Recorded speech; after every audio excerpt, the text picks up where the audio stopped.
Hey guys, what's up? It's Kate here and welcome back to the channel. So I have my cozy cup of tea with me here today because I wanted to kind of have a little chat with you just about my thoughts on the season of singleness, especially now in a world where it feels like everybody's getting married and finding their person. I know that having a time of loneliness can be honestly kind of depressing, and I just wanted to share with you my perspective that it doesn't have to be that way. And if you're kind of navigating this world by yourself right now, it can actually be a freeing and fulfilling time. If you guys like this video and you want to see more similar content from me, don't forget to give this a thumbs up and subscribe, join the fam, and I'm just going to hopefully help you navigate a season where dating can be really difficult. And yeah, I wanted to start everything off with a Bible verse from Isaiah that has really been encouraging me through this time where I feel like I'm alone. So essentially, this is from Isaiah 64:4, and it just says, "No eye has seen, no ear has heard what God has prepared for those who wait for him." And I really love that because personally, I have just learned to come that I have a anxious attachment style when it comes to falling for someone, and I tend to fall fast and fall hard. So one of the things that I have specifically learned is that in order to kind of overcome those feelings, it's really important to start off with having something to stay grounded in. And for me, that's my faith. So you just need to have kind of like a rock for you that doesn't shake you. You really just have to have something that you can be confident in and know that you can't lose no matter what happens. The next piece of advice that I actually have has come from my brother during a time where he sort of noticed that I was really hurting with whatever heartbreak I was going through. What he said to me was very encouraging. So essentially, he just said that you have to kind of take whatever has been thrown at you, whether it's good or bad, and run with it. So for me, I have decided that I really want to see my previous kind of like breakup scenario, I guess, as something that is going to push me forward. Since then, I have been really looking inward and trying to improve myself physically and mentally. I definitely do notice that I've been hitting the gym more often. I've been listening to more mental health podcasts, and I really do think that I'm just trying to learn as much as I possibly can about the subconscious so that I can really rewire my thoughts and just make them more positive, and just kind of lean towards things that are more constructive for me to think about. It's also really important to see your freedom and independence as a time to look inward and just kind of reflect on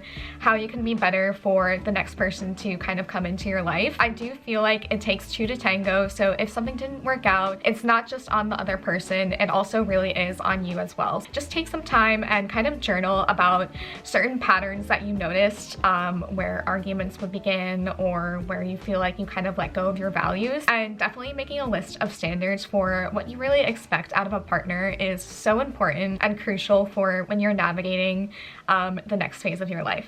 On top of that, there also kind of has to be a point to where you have to see heartbreak and loss as an opportunity for you instead of something that you have to struggle and push through. I actually was asked in a job interview recently, what's my 5-year plan? I kind of was taken aback a little bit. I feel like while I was in my dating phase, I kind of was distracted on constantly getting validation from other people. I wasn't even taking the time to focus on my own dreams. So I definitely think that there is a blessing in the idea that if you're not in a relationship right now, you do have so many opportunities that are open to you, and the world truly is your oyster.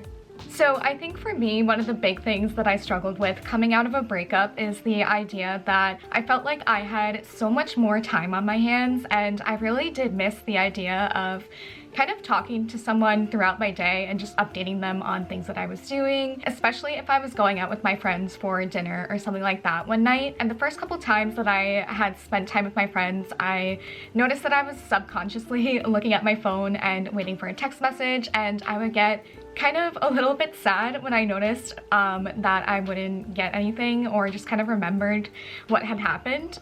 So I think for me, one of the best ways that I kind of navigated that was just to remind myself that I now have the chance to fully be present with my friends and not have to be constantly worrying about if I'm going to get a response back or anything like that. I think that when you live life from the perspective of romanticizing it, it just becomes so much more enjoyable. Writing in my journal every day has been a huge habit that I've been incorporating every morning. And I think it is so important to do that the first thing when you wake up, because you really do have a chance to reset your mindset and your body's way of thinking. So for me, I love to do little self-check-ins, and I'll just kind of look at my mental health and see how I'm doing. And then I also love to take some time to, you know, look at the Bible and just read some encouraging verses and then do some affirmations. I think for me, affirmations have been a huge part of my growing process.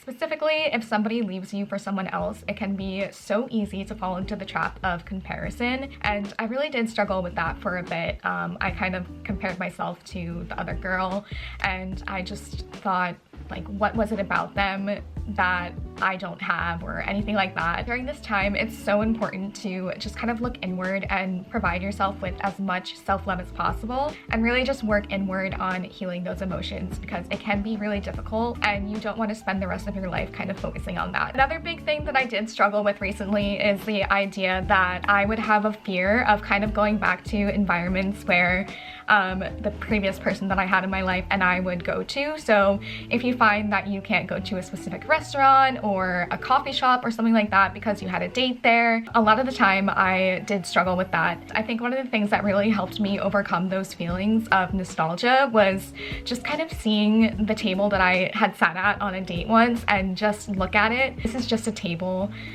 This is just a coffee shop. I'm here, I'm grounding myself, I'm enjoying what's in front of me. And I think once you start to kind of detach from certain memories, you can really kind of let go and not focus on ruminating about having a person in your life. I also am finding that in today's world of dating, it can be so very common for people to find themselves in situations or situationships where they're actively involved with someone who kind of just doesn't want to commit or show that they actually care about their feelings and respect the other person.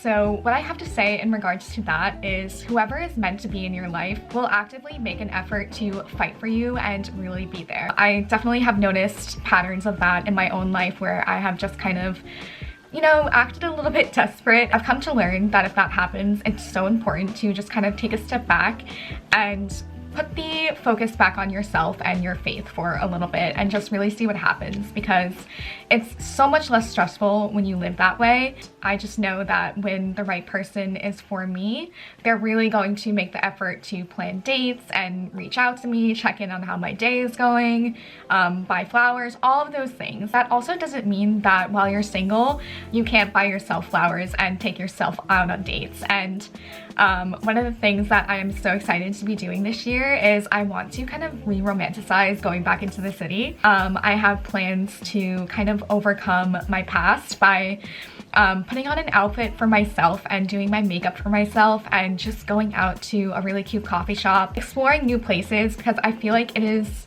just really nice to kind of live life not out of fear. And yeah, I'm just so proud of myself for finally coming to that realization that I can do that, because it's so important to live for your own validation and not validation from others.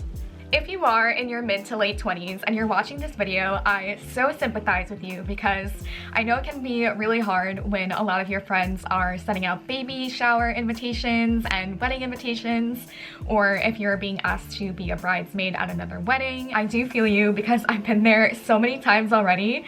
But I think one of the ways that I have been getting through all of that is just the idea that I'm kind of affirming to myself that this is a time for blessings for the people that I really do love and care about in my life. And I know that my time for blessings will come as well, all in God's timing. So I really do trust in the idea that everything will come together as it's supposed to. And when my time finally comes, I know that my friends will be just as excited and supportive. And I think it'll feel that much better, because I know that I have waited fully with purpose and patience. I think that definitely is key for surviving this time. So that is going to be it for this video. I really hope that you guys enjoyed and found some comfort in this. Just remember that everybody is on their own path, and the things that are meant for you, again, will find you when they're supposed to. I'm sending you so much love and encouragement. You've got this. And yeah, I will see you guys in my next one. Bye!